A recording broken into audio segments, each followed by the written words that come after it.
Vous savez, le marché immobilier de Dubaï est entouré de nombreuses idées reçues. L'immobilier à Dubaï, c'est une bulle, en surabondant, surévalué ou même une grosse arnaque. Hier, j'ai demandé à mon équipe quelles étaient les idées reçues les plus courantes qu'ils entendent et nous avons dressé une liste des 7 mythes que les investisseurs croient le plus souvent. Aujourd'hui, je vais les démystifier un par un en utilisant des données réelles et notre expérience professionnelle. Et je parie que vous n'attendiez pas à certaines des choses que je vais vous dire, en commençant par le mythe numéro 1. Dubaï est surchauffé, surévalué et surtout, c'est une bulle immobilière. Les médias traditionnels et les youtubeurs continuent de prédire un effondrement du marché année après année, mais Dubaï se porte toujours très bien. En général, les agents essaient de convaincre les clients potentiels que Dubaï n'est pas une bulle immobilière en leur montrant les rapports UBS Bubble Index, qui affirment que Dubaï n'est pas une bulle du tout. Mais en tant qu'ancien consultant dans l'IT et qui a pu bosser aussi dans des entreprises internationales, je ne fais pas du tout confiance aux indices, surtout que leur méthodologie n'est pas transparente. Alors regardons cela du point de vue de l'offre et de la demande. Voici le graphique montrant la population de Dubaï par année. Depuis le ralentissement dû au Covid, la croissance s'est accélérée. La population a augmenté d'environ 100 000 personnes en 2023 et 160 000 en 2024. En supposant qu'un ménage moyen compte 2 à 3 personnes, 160 000 nouveaux résidents créent une demande pour environ 53 à 64 000 unités résidentielles. D'ici 2030, le gouvernement de Dubaï vise une population de presque 5 millions de personnes, ce qui signifie environ 130 000 nouveaux résidents chaque année, si l'augmentation est régulière bien sûr. Ça créera une demande de 43 000 à 52 000 nouvelles unités par an. Voilà pour la demande. Maintenant, comparons-la à l'offre. Au cours des dernières années, environ 35 000 nouvelles unités ont été livrées chaque année. En 2024, c'est environ 30 000 et en 2025 et 2026, ce nombre devrait passer entre 41 000 à 47 000. En prenant également en compte les locations Airbnb et les propriétés de vacances personnelles, il n'y a aucun signe réel de surabondance. Certains pensent également que les prix à Dubaï sont trop élevés, mais élevé c'est relatif. Alors regardons deux métriques pour voir ce qu'est élevé signifie. Tout d'abord, combien d'années un résident moyen doit-il travailler pour acheter un appartement de 650 pieds carrés dans sa ville? À Dubaï, c'est environ 6 ans. À New York ou Zurich, c'est 8 ans. Londres et Paris ou Bruxelles, environ 12 à 13 ans. Et Hong Kong, c'est plus de 20 ans. Donc, il est plus facile pour une personne moyenne d'acheter un appartement à Dubaï que dans de nombreuses autres grandes villes mondiales. Ce qui signifie que les prix ici ne sont pas si élevés que ça pour les résidents comparé à la norme internationale. Deuxièmement, combien d'années de loyer faut-il pour qu'un appartement s'amortisse? À Dubaï, c'est normalement environ 15 ans contre 20 à New York, plus de 30 à Londres et plus de 40 dans des endroits comme Zurich ou Munich. En fait, ça fait de Dubaï un excellent endroit pour investir dans des propriétés locatives, surtout avec les loyers qui augmentent chaque année à un rythme très élevé. Regardez ce graphique des loyers moyens à Dubaï depuis 2021. Le loyer moyen pour les nouveaux contrats est passé de 10 900 $ américains à 17 800 $ par an, soit environ 18% par an. Donc si vous y réfléchissez, pourquoi les gens continueraient-ils à payer plus pour louer s'il y avait une surabondance? Mais ceux qui pensent que les prix sont trop élevés ont parfois quelqu'un de spécifique à blâmer. Ils disent que le marché est surchauffé par les Russes et justement c'est le mythe numéro 2. Cette hypothèse pourrait sembler vraie si l'on se base sur l'augmentation rapide du nombre d'investisseurs russes en 2022 et sur leur présence parmi les nationalités les plus acheteuses en 2023. À l'époque, ils figuraient parmi les 3 premiers acheteurs et ont effectivement augmenté la demande globale, impactant les prix notamment dans certaines zones comme Marina et Blue Waters, très prisées par les Russes. Cependant, au premier semestre 2024, la liste est déjà très différente et les Russes ne figurent même plus dans le top 10. Leur influence sur les prix du marché est désormais insignifiante. Ces derniers mois, le rouble s'est considérablement affaibli, perdant 25% de sa valeur, ce qui a rendu les investissements immobiliers à Dubaï un peu plus difficiles pour ceux qui gagnent de l'argent en Russie. Bien sûr, ça n'a pas affecté la croissance globale du marché, mais ça a touché des zones spécifiques particulièrement prisées par les Russes. Donc ceux qui pensent que Dubaï est surchauffé s'inquiètent parfois aussi du fait que leur propriété pourrait leur être retirée au bout de 99 ans ou 99 ans. C'est possible mais facile à éviter. En fait, ça, c'est pas propre aux Émirats Arabes Unis. Dans de nombreux pays, il existe 2 types de propriétés foncières et immobilières. Il y a le bail amphithéotique, donc le leasehold, et la pleine propriété, le freehold. Le bail amphithéotique signifie essentiellement que vous avez un contrat de location à long terme. Il vous permet de louer ou de vendre la propriété, mais après 99 ans. Vous devez la rendre au propriétaire d'origine.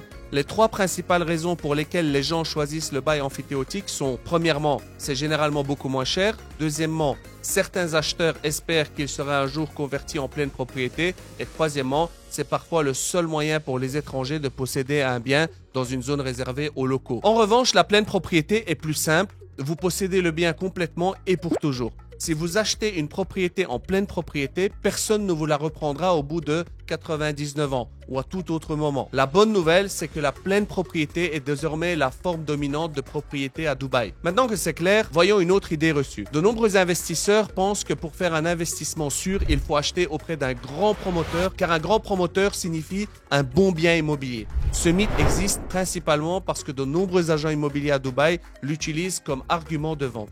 En réalité, il n'est pas toujours nécessaire d'avoir un produit solide pour vendre des milliers d'appartements.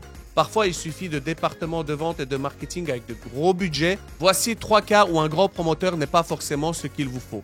Premièrement, des prix élevés. Prenons un exemple réel, mais je vais changer des noms. Un grand promoteur connu pour sa qualité solide a lancé plusieurs immeubles dans une certaine zone il y a environ 6 ans. L'un d'eux était vendu 1600 dirhams par pied carré, soit environ 435 $. Et au même moment, un promoteur plus petit mais également fiable a annoncé un immeuble à proximité, un projet très similaire mais à 1300 dirhams au pied carré, soit environ 350 $. C'est une différence de 90 $. Mais les deux promoteurs ont vendu leurs unités très rapidement. Avançons jusqu'à aujourd'hui. Les unités du premier promoteur ont augmenté de 25% en prix sur 3 ans, moins vite que le marché. Les unités du promoteur plus petit ont augmenté de 40% plus rapidement que le marché. Même emplacement, qualité similaire, mais des marques et des points de prix différents. Deuxièmement, la libération simultanée de nombreuses unités. Les grands promoteurs construisent souvent à grande échelle, créant des communautés entières planifiées. Ça peut être vu comme un avantage. Mais il y a parfois un piège.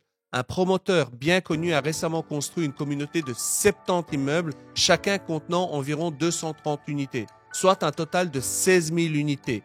Jusqu'à présent, 50 immeubles avec 11 500 unités ont été livrés, presque tous en même temps. Ça a inondé le marché, laissant les investisseurs sans levier de prix. En conséquence, les prix sont restés au même niveau qu'il y a 4 ans lorsque le projet a été vendu pour la première fois.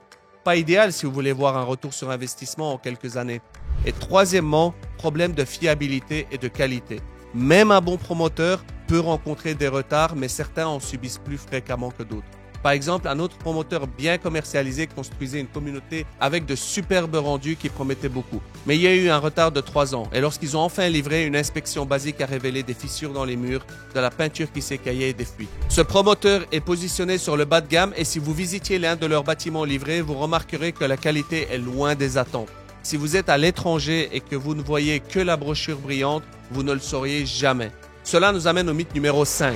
Vous pouvez facilement gagner de l'argent en faisant du flipping, de la revente rapide, même si vous n'avez pas la totalité de la somme. Ce n'est pas juste un mythe, c'est un piège. La croissance rapide de Dubaï a fait croire à beaucoup qu'ils pouvaient réaliser des profits rapides. Bien sûr, certains agents peu scrupuleux exploitent cela, promettant que vous pouvez faire des gains énormes en revendant rapidement un bien. Récemment, je suis tombé sur un de ces agents via les réels Instagram et voici ce qu'il a dit. Vous pouvez obtenir un retour sur investissement annuel de 100% en utilisant le plan de paiement flexible d'un promoteur. Si vous achetez un appartement à 2 millions de dirhams, vous payez 500 000 dirhams, puis la valeur de la propriété augmente à 2,2 millions, vous la vendez pendant la construction réalisant 200 000 dirhams de profit sur vos 500 000 dirhams. Ça représente un retour sur investissement de 40% et si vous le faites en 6 mois, c'est effectivement un retour annuel de 100%. Dans 99% des cas, ça ne fonctionne pas comme ça. Premièrement, si le projet n'est pas vendu en totalité, les acheteurs peuvent s'adresser directement au promoteur. Pourquoi paierait-il un supplément pour acheter chez vous, franchement? Et deuxièmement, les promoteurs performants ne sous-évaluent pas leurs biens. Ils les fixent généralement à un prix égal ou supérieur à ceux du marché secondaire, rendant votre propriété peu attrayante avec une majoration de 10%. Et troisièmement, lorsque l'achèvement est encore loin, il est difficile de trouver un acheteur. Si vous souhaitez vendre avant le prochain paiement, vous serez pressé par le temps et les acheteurs en profiteront pour négocier le prix à la baisse. Quatrièmement, il y a des frais de DLD de 4% que vous payez lors de l'achat de la propriété. Cela réduit vos profits également. La plupart des revendeurs rapides finissent par vendre à perte. Donc chaque fois que des clients nous demandent ce type d'accord, nous les mettons en garde. Si vous n'avez pas les fonds nécessaires pour suivre le plan de paiement, nous ne conclurons pas l'affaire. Nous voulons que nos investisseurs y réussissent, pas qu'ils perdent de l'argent, ce qui est tout à fait normal. Et si vous voulez travailler avec des professionnels qui n'ont pas peur de vous dire la vérité, contactez-nous. Nous gérons l'investissement immobilier de A à Z. Choisir la bonne propriété, sécuriser l'affaire et en tirer des bénéfices. Le tout basé sur une expérience solide et des données réelles. Et tout cela absolument gratuitement. N'hésitez pas à nous contacter via le numéro dans la description. Vous pouvez également, pour ceux qui souhaitent se lancer dans l'immobilier, réserver un coaching one-to-one gratuit via le lien. Et le marché est très liquide et sachez que vous n'avez pas le temps que vous pensez, les gars. Le marché est beaucoup trop liquide, tout part ultra rapidement. Le mythe numéro 6 maintenant, c'est que vous pouvez attendre et acheter après le lancement officiel. Ça semble logique de ne pas se précipiter et de bien réfléchir pour un achat d'une telle ampleur. Mais quand le moment vient, il faut agir vite. Laissez-moi vous expliquer. Supposons que le projet en soit à la pré-commercialisation et que le promoteur recueille les expression of interest. À ce stade, vous pourriez ne pas connaître les prix exacts, le mix des unités, les commodités et parfois, vous n'avez même pas vu une seule image du projet. Mais plus vous attendez pour vous manifester, pire sera votre position dans la file d'attente. Et la position, elle est cruciale si vous voulez un projet prisé. Lors de l'allocation, les acheteurs en gros passent en premier. Ils achètent des étages en entier et un énorme pourcentage des unités. Ce n'est qu'après cela que les acheteurs réguliers ont une chance potentiellement. Et si vous n'êtes pas là assez tôt, vous finirez avec les restes peu attrayantes ou rien du tout. Et l'expression of interest n'est généralement pas un pourcentage important du prix de la propriété. C'est entièrement remboursable. Donc franchement, ça vaut la peine de jouer même si vous n'êtes pas sûr à 100% d'acheter cette propriété. Mais si vous êtes en retard, une chose qui peut aider, c'est de mettre une somme plus importante en dépôt de l'expression of interest ou même de payer directement la compte si possible. Même si le représentant du promoteur vous dit que ce n'est pas nécessaire, un prépaiement plus important vous donne un pouvoir de négociation qui peut aider plus tard. Mais certains d'entre vous pourraient dire « Ouais, moi je me soucie pas des investissements sur plan, les propriétés prêtes sont toujours meilleures car on obtient des revenus locatifs immédiatement. » Supposons que nous soyons en novembre 2021 et que vous investissez dans un townhouse, les maisons de ville. Vous en achetez une à Arabian Ranches 2, prête à l'emploi d'une taille de 2600 pieds carrés pour un coût total de 650 000 $, frais DLD inclus. Vous la louez pour 35 000 $ par an et payez 1 800 $ de frais de service. Vous la conserverez jusqu'à novembre 2024 avec le même locataire, gagnant 100 000 $ au total grâce au loyer. Pendant ce temps, la valeur de la propriété augmente de 50% et vous la revendez à 950 000 $. Vous réalisez un bénéfice total de 400 000 $ en 3 ans, 300 000 $ de revente et 100 000 $ de loyer. En même temps, en septembre 2021, vous avez acheté une autre maison de ville, donc un townhouse à Arabian Ranches 3, une nouvelle communauté. Vous avez acheté l'unité directement auprès du promoteur à l'étape du plan pour un prix similaire de 650 000 $, frais de DLD inclus. Elle est restée en construction jusqu'en 2024, donc vous n'avez généré aucun revenu locatif. Mais vous l'avez vendue dès que vous avez reçu une bonne offre de 1 150 000 $ américains. Ce qui vous a rapporté 500 000 $ uniquement grâce à la revente. Pendant ce temps, la maison prête à Arabian Ranches 2 vous a rapporté seulement 400 000 $ de bénéfices totaux, loyer inclus. Tous ces chiffres, ils sont bien réels, bien arrondis pour faciliter la comparaison. Ça montre le sens économique d'acheter sur plan, donc les off-plan. Mais il y a aussi d'autres facteurs à considérer. Tout d'abord, d'acheter sur plan est plus rapide et plus simple que le marché secondaire. Vous pouvez conclure une affaire en quelques heures, tandis qu'acheter sur le marché secondaire, ça prend des semaines, voire des mois. Vous devez visiter les propriétés, négocier le prix et faire les formalités administratives. Et en plus, les propriétaires peuvent parfois changer d'avis à la dernière minute. Deuxièmement, parlons du financement.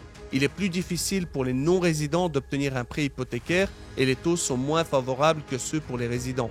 Mais avec une propriété sur plan, vous pouvez bénéficier d'un plan de paiement flexible et obtenir la résidence immédiatement et payer 50% et 70% sur plusieurs années pendant la construction. Ensuite, à la livraison, si vous avez acheté une propriété d'une valeur d'au moins 550 000 $ et que vous êtes éligible pour un visa, donc un Golden Visa, vous pouvez obtenir ce visa peu après l'achat et hypothéquer les paiements restants puisque vous êtes maintenant résident. Cependant, si vous prévoyez d'emménager immédiatement, le surplan ne fonctionnera pas car il faut généralement 2 à 3 ans pour construire. Cependant, certains promoteurs comme Bingati peuvent le faire en 1 an. Donc dans la plupart des cas, les off-plan est plus attrayant pour les investisseurs. Et nous examinons fréquemment les projets les plus intéressants sur cette chaîne, donc jetez un coup d'œil. La team Imo Dubai, commentez, likez, partagez un max, ça nous aide énormément à produire encore plus de contenu qualitatif pour vous. De toute façon, la chaîne elle est même pas monétisée, mais le fait d'avoir une communauté qui nous soutient, effectivement, ça nous motive à nous donner encore plus. N'hésitez pas à rejoindre le Telegram pour un maximum de plus-value gratuitement. On partage des informations, des biens, la politique, la législation, plein de choses sur Dubaï, la vie à Dubaï. Donc, n'hésitez pas à nous follow, les gars. Merci, c'est tout pour moi. Ciao.